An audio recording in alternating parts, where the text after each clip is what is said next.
Hello there and welcome to this week's update by Valet.io. I'm Valerio and I'm in charge of the WordPress updates here at Valet.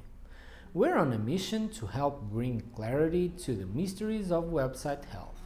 Valet is hosting a free webinar next Wednesday, September 26th at 1 p.m. Eastern Time with Josh, our lead developer.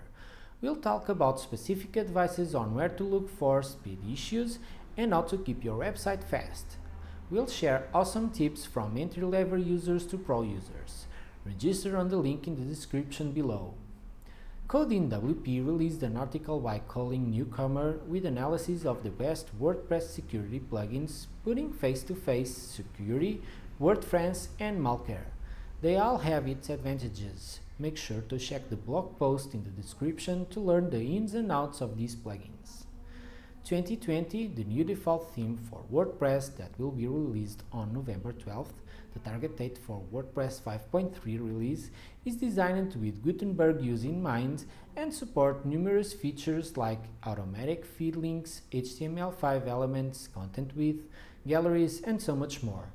It's under development, but you can already download it and test it. That's it for this week. We'll see you on the next.